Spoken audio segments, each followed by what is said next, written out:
Welcome to a demonstration of our dual 900 MHz antenna tracker using a modified version of the Arduplane tracker software and a Pixhawk autopilot as the controller.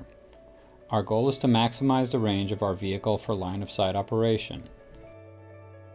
For this demonstration, the antenna tracker will follow a software-in-the-loop virtual vehicle which connects to our onboard software and subsequently connects to the receiver labeled as MAF proxy number 1, that is the RFD 900 receiver interface. MAF proxy number 1 in turn connects to another MAF proxy labeled as number 2, responsible for antenna tracker control. Additionally, MAF proxy number 2 receives Mavlink messages from our customized ground software module, which enables an operator to manually point the tracker. MAF proxy number 3 is located on a remote computer and connects to MAF proxy number 1 to provide an interface for APM and mission planner.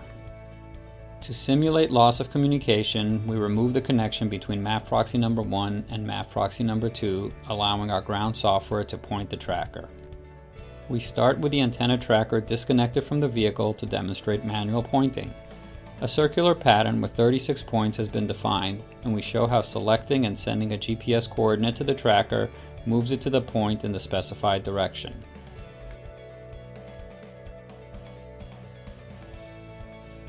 Altering the altitude setting controls the tracker pitch.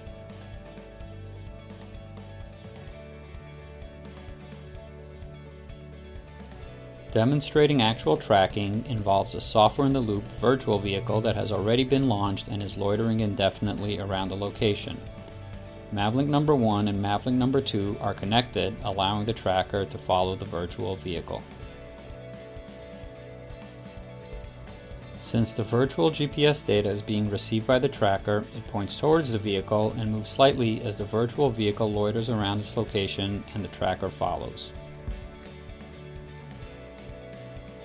A new destination is entered to show how the tracker performs as the vehicle moves to the new location. A few technical details as the tracker follows the virtual vehicle to its new destination. This tracker uses DC motors to control pitch and yaw. The motors interface to the Pixhawk PWM outputs via a pair of servo controllers to control the two axes of motion. A small computer is located near the tracker, which runs MAF proxy number 1 and number 2, as well as the software-in-the-loop simulation. The small computer connects to our ground station mission and APM planner computers via a Wi-Fi link and also serves as the RFD 900 interface point. We must be able to point the tracker to a predetermined GPS position to rendezvous with a vehicle that has lost line-of-sight communications.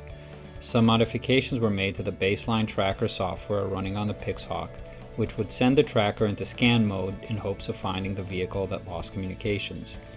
We need to disable the scanning feature in order to enable manual pointing of the tracker via Mavlink GPS messages. The baseline tracker software uses vehicle altimeter telemetry to control the antenna pitch. Since we want to manually point the tracker to specific locations, it's easier to use GPS specified altitude. While not as accurate as the altimeter data, it works well enough for our needs as the 900 MHz beam width of the Yagi antenna is relatively large. We conclude this demonstration as the tracker has now followed the vehicle to its new loiter position.